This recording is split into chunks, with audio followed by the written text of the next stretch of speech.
Assalamualaikum warahmatullahi wabarakatuh. Perkenalkan, nama saya Rizkiansyah dari kelas PAI 2G. Di sini saya akan mempresentasikan pengertian sejarah peradaban Islam. Di situ ada poin pengertian sejarah, pengertian kebudayaan, pengertian peradaban, dan nanti di ujung akan saya berikan pengertian sejarah peradaban Islam secara umum. Yang pertama ialah sejarah. Apa itu sejarah? Yang kita ketahui tentang sejarah ialah hanya masa lalu. Dari kata apa sejarah ini sebenarnya? Sejarah berasal dari bahasa Arab sajarotun, yang artinya pohon. Lalu apa hubungan pohon dengan sejarah ini? Banyak ahli mengatakan bahwa hubungannya ialah bahwa pohon ini memiliki akar, batang, tangkai, daun, dan buah. Begitu juga sejarah. Ada yang berpendapat sejarah memiliki awal, pertengahan, dan akhir. Ada juga yang berpendapat bahwa sejarah ini akarnya itu metodologinya atau awalnya. Batang ini mungkin apa yang bisa kita ambil dari sejarah. Lalu tangkainya, rantingnya, buah dan lainnya itu bisa jadi ilmu bantu sejarah, dan buahnya itu mungkin hasil dari sejarah tersebut. Apa yang bisa kita dapatkan dari sejarah tersebut. Lalu secara istilah, sejarah adalah segala sesuatu yang telah terjadi di masa lalu dan disengaja ataupun tidak disengaja dapat dibuktikan oleh bukti-bukti yang kuat. Itulah pengertian sejarah. Secara bahasa tadi sejarotun, historia, dan lain-lain. Lalu secara istilah, peristiwa yang benar-benar terjadi dan dapat dibuktikan. Itu sejarah. Lalu lanjut, peradaban.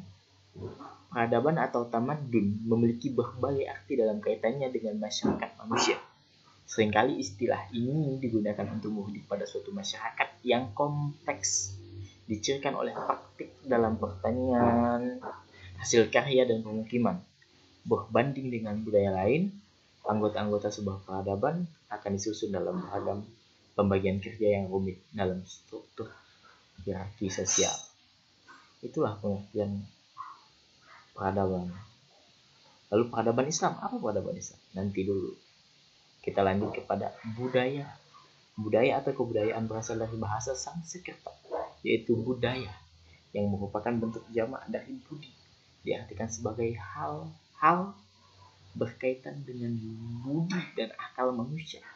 Bentuk lain dari budaya adalah kultur, yang berasal dari bahasa Inggris, yaitu kultur, dan bahasa Latin kultural.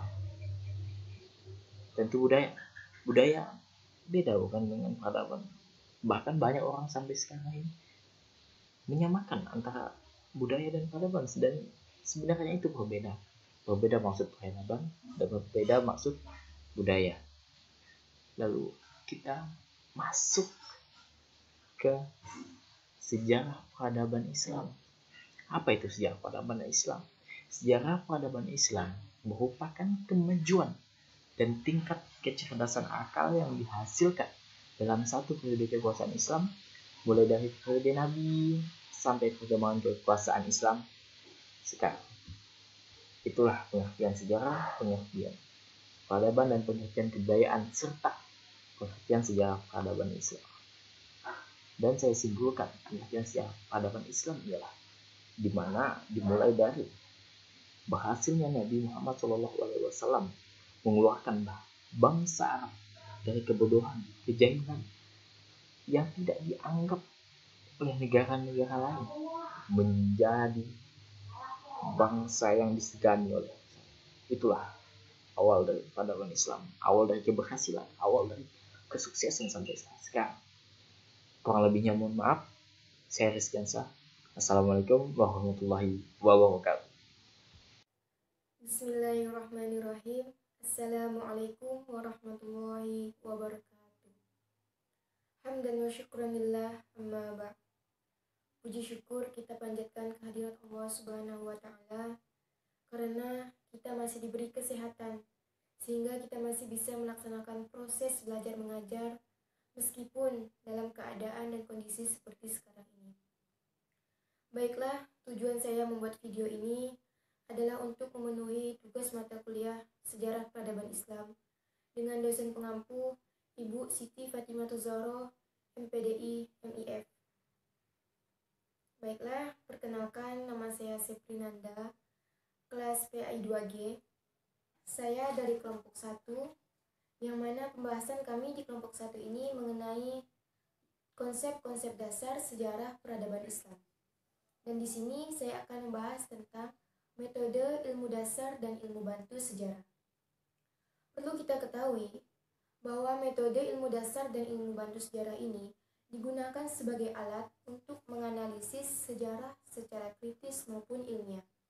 Nah, berikut akan saya jelaskan beberapa metode dan ilmu dasar ilmu bantu sejarah. Yang pertama adalah paleontologi. Paleontologi ini adalah ilmu yang membahas mengenai kehidupan purba yang pernah ada di bumi. Contohnya seperti fosil. Seperti yang telah kita ketahui bahwa fosil ini adalah sisa-sisa binatang dan tumbuhan yang terpendam selama berjuta-juta tahun di dalam bumi. Fosil ini tetap terpelihara dan utuh karena fosil-fosil tersebut telah membatu. Yang kedua adalah paleoantropologi. Adalah ilmu yang mempelajari tentang fosil-fosil manusia purba. Ilmu ini mengkaji, merekonstruksi asal-usul manusia, evolusinya, persebarannya, cara hidup dan budaya. Nah, perbedaan antara paleontologi dan paleoantropologi ini yaitu jika paleontologi membahas tentang fosil hewan dan tumbuhan, sedangkan paleoantropologi ini membahas tentang fosil-fosil manusia. Selanjutnya adalah arkeologi. Arkeologi ini adalah kajian ilmiah mengenai hasil budaya prasejarah maupun sejarah. Nah, kajian ilmiah ini mengenai benda-benda yang dibuat manusia purba zaman dahulu. Contohnya, kapak batu, manik-manik, bangunan tempat pemukiman, artefak, dan sebagainya. Selanjutnya adalah paleografi. Paleografi ini adalah ilmu membaca, menentukan waktu, menganalisis tulisan-tulisan kuno. Tulisan-tulisan kuno ini biasanya terdapat di tanah, di batu, di daun, dan sebagainya. Contohnya adalah tulisan paku pada zaman Mesopotamia dan dapat dibaca pada tahun 1846 oleh Sir Henry Rawlinson. Kemudian ada epigrafi. Epigrafi ini adalah ilmu membaca, menentukan, serta menganalisis tulisan-tulisan kuno yang ada di benda yang bertahan lama. Contohnya seperti logam, gading, dan batu. Nah, secara sederhana, epigrafi ini disebut juga ilmu membaca prasasti. Epigrafi lebih fokus ke objek tempat menulis. Dan yang terakhir ada etnografi. Etnografi adalah ilmu tentang arca atau patung kuno. Patung dan arca yang ditemukan pada umumnya adalah bagian dari tempat-tempat beragama atau disebut sakral. Baik, itu adalah beberapa metode ilmu dasar dan ilmu bantu sejarah. Dengan mengetahui metode dan ilmu bantu sejarah, kita akan lebih mudah mengetahui dan memahami sejarah-sejarah pada zaman dahulu. Baiklah, hanya ini yang dapat saya sampaikan. Semoga apa yang telah saya sampaikan tadi bermanfaat untuk kita semua. Terima kasih atas perhatiannya. Mohon maaf atas segala kekurangan, karena yang benar datangnya dari Allah dan yang salah datangnya dari diri saya pribadi.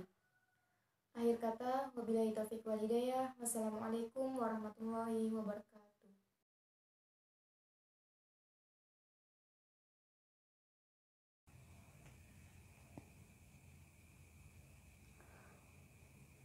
Assalamualaikum warahmatullahi wabarakatuh. Saya Dine Herlinda akan menjelaskan tentang metode ilmu dasar dan ilmu bantu sejarah. Metode, ilmu dasar, dan ilmu bantu sejarah terbagi menjadi beberapa macam, yaitu 6. Ikonografi. Ikonografi adalah ilmu yang mempelajari tentang arca dan patung kuno. Arca dan patung pada umumnya ditemukan di tempat-tempat beragama atau sakral. 7. Numismatik. Numismatik adalah ilmu yang mempelajari tentang mata uang, asal-usul, teknik pembuatan, sejarah, mitologi, dan seninya. Mata uang atau koin dalam sejarah sangat penting untuk mengetahui bagaimana cara masa lampau melakukan perdagangan, baik di dalam maupun di luar negeri. 8. Genealogi.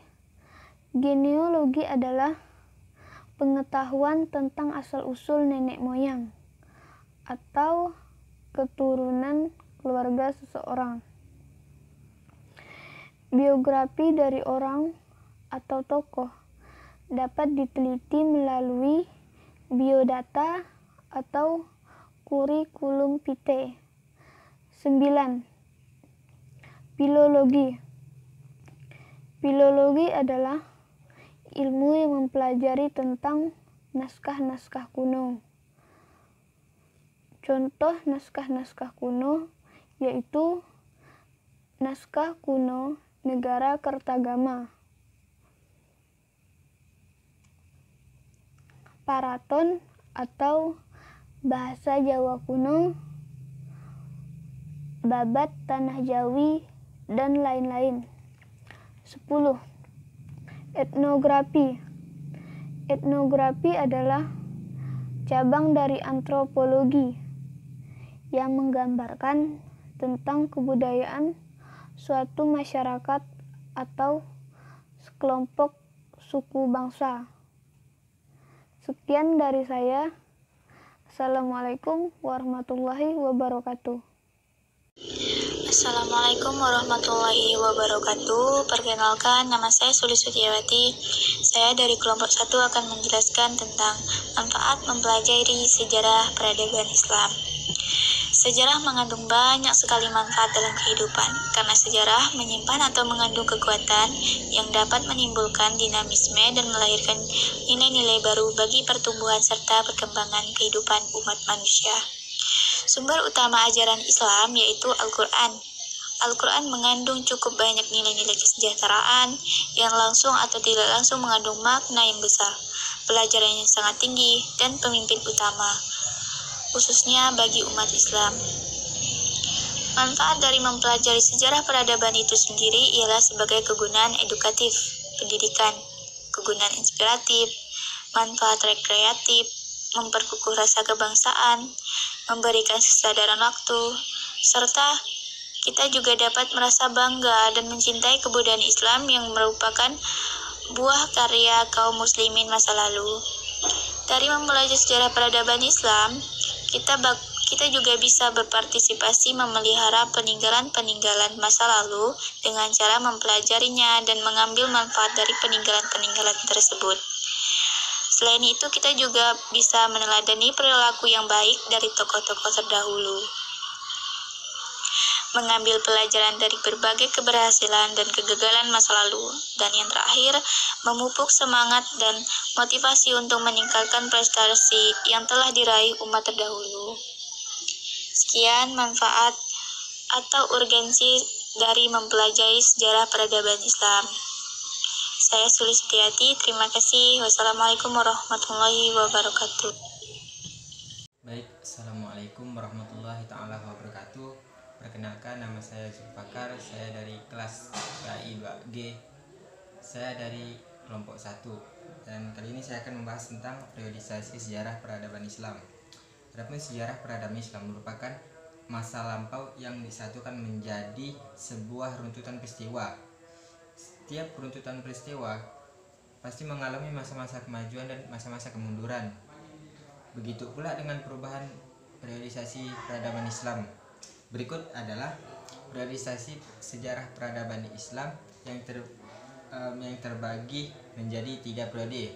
Yang pertama periode klasik, yang kedua periode pertengahan, dan yang ketiga periode modern. Adapun periode klasik adalah periode pada abad 650 sampai abad 1250 Masehi. Periode klasik berlangsung kurang lebih 6 tahun selama 6 abad, yaitu sejak abad ke-7 hingga abad ke-12. Periode ini juga disebut zaman kemajuan, the Golden Age. Periode ini dibagi menjadi 2, yaitu masa kemajuan Islam dan masa disintegrasi.